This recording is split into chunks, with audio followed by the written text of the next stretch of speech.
The reason why people call things cringy is because they are so devastated that they can't express that level of vulnerability, that you're just like letting yourself be so deeply earnest about like whatever joke you're making or whatever feeling that you're expressing, and by them saying that it's cringy, they know that they're hitting you in a vulnerable place. Sure, Jan. And this is the way that people take themselves out of the revolution, right? Because you have to have earnestness and imagination in order to be revolutionary, right? Oh my God, I could talk about this forever. I really could. What? What the fuck? All you ladies pop your fupa like this. Shake your body, don't stop, don't miss. All you ladies pop your fupa like this. Shake your body, don't stop, don't miss. Just do it, do it, do it, do it, do it now. Promoting obesity is what it takes to make other fat people feel hot. Obviously, I'm gonna do that. So yes, I am promoting obesity. Stay mad. Thank you so much. I don't know how many goddamn times I'm gonna have to say this, but skinny does not mean pretty and fat does not mean ugly. So when I say I'm fat, your response should not be, no, you're beautiful. I know I'm beautiful. I'm fat and I'm beautiful. All right? I can be both. Thank you very much. You can stop hating the fat on your body. All you have to do is stop hating fat people. We were taught this. This is not a natural thing. Look at art. We have known fat bodies are beautiful throughout all time. It is just very recently we have been taught fat is not beautiful because it serves the interests of racism, ableism, and capitalism. We were taught to think these things, so we can teach ourselves to think something else. One way I'm doing it is that I follow a lot of fat creators. And when they come up on my For You page, I give them a heart and I tell myself, they are beautiful. This is what beauty looks like. Because first of all, it's true. Flesh is sexy. Bodies are beautiful. The diversity of human experience is beautiful.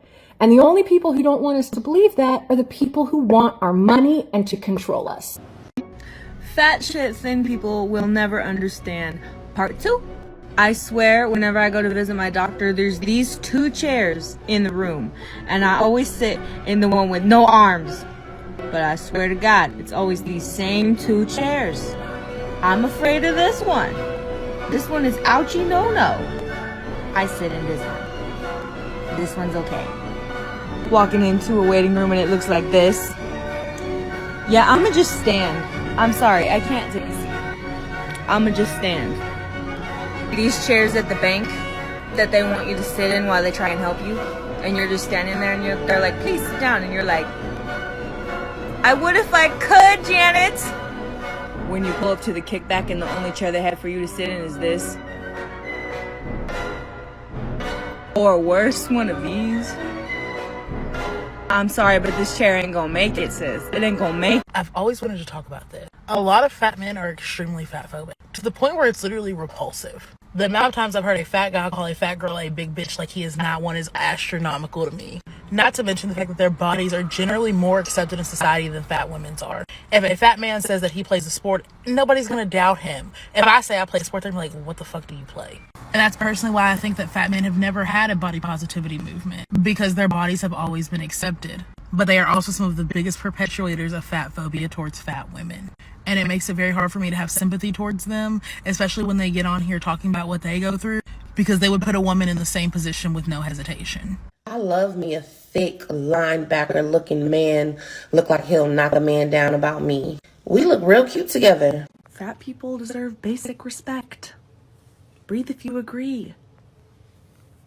If you're not breathing right now, keep it that way. If you're fat, stay. If you're a girl, stay. If you're a bae, stay. If you're gay, stay. If you're bi, stay. Everyone else is probably gone by now. Okay. So cute. These pants are kind of big, but... Wait.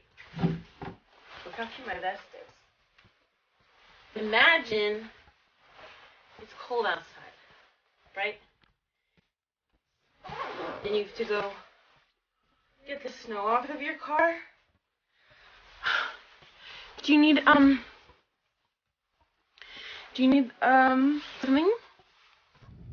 No! God!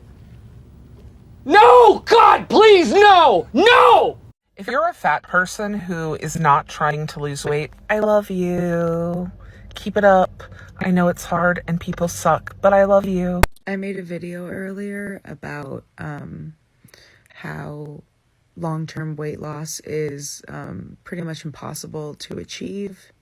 And that video is gaining traction, which leads me to assume that there's going to be some not great comments on there pretty soon. But there's already some that I'm not loving. So I'm going to take this moment to just like set in stone right here, right now. I don't want weight loss advice.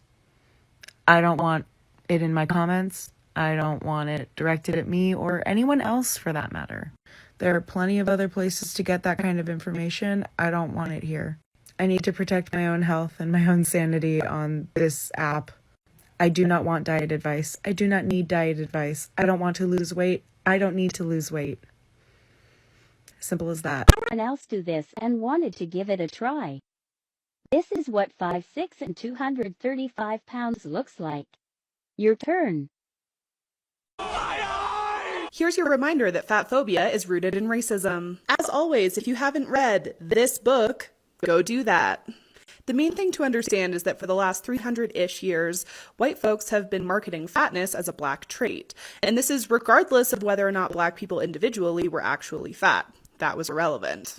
The message they spread was that black women specifically were ravenous and uncontrollable, and these barbaric traits made them fat. On the flip side, thinness was marketed as a white trait. Again, regardless of whether or not individual white people were actually thin, that was irrelevant. The idea was that white women specifically were refined and restrained, and this led them to having delicate, thin bodies. Over the years, these messages have become more subtle, but even today, they are still very prevalent in conversations around race, health, capitalism, and poverty.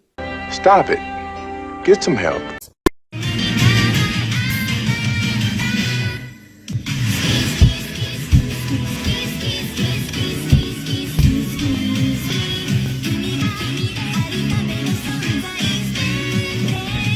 Started a GoFundMe. I need to get out of my house. I've needed out for years now. I have been physically and verbally threatened, intimidated. My parents talking about how they're gonna have to bury me next because of my weight, that I'm a burden on the entire family, that I make everyone's lives worse. Back when my cat was alive, they were threatening to kill my cat. They deface my things, throw away my things. I constantly hear them talking shit about me. I need to get out. I've been too scared to ask for help. The amount of debilitating anxiety and depression like I have from living here. I cannot bathe, cook, do laundry without verbal beration. They monitor my toilet paper usage, constantly mocking me and my education. The link is in my bio. Please boost this. I know it's a lot of money, but we have a lot of debt from COVID and unemployment. Please boost this, share this, donate. I need out.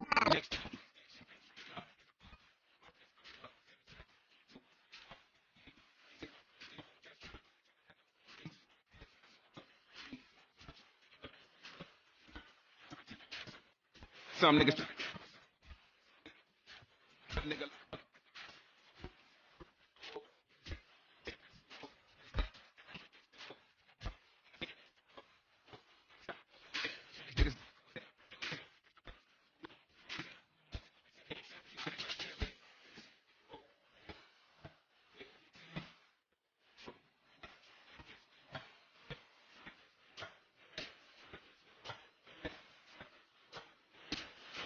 I am not a huge fan of cancel culture because I am a huge supporter of calling in conversation rather. I would very much like to take you at those words and to take a moment to call in conversation with you specifically. I frequently and consistently have enjoyed your content because much of your content is built to be inclusive and to always speak in support of fatter bodies. However, your video about Abercrombie and Fitch missed the mark. You overstepped and you attempted to align yourself with a source of oppression that you have never experienced. Because you 10 years ago was a thin person. And you now are still a thin person. You have the body of a normal adult woman with a little bit of thickness but a flat stomach. A body where having and showing off your cellulite is appropriate and acceptable. Not a body that is systematically oppressed because you're fat. And not a body that is systematically oppressed by brands like Abercrombie & Fitch and have been for decades. So if you want to partner with Abercrombie & Fitch and have a mid-sized moment, do that. But respectfully take a seat about talking about plus-size bodies and fat bodies. And giving a brand credit that it does not deserve and you don't have the right to give.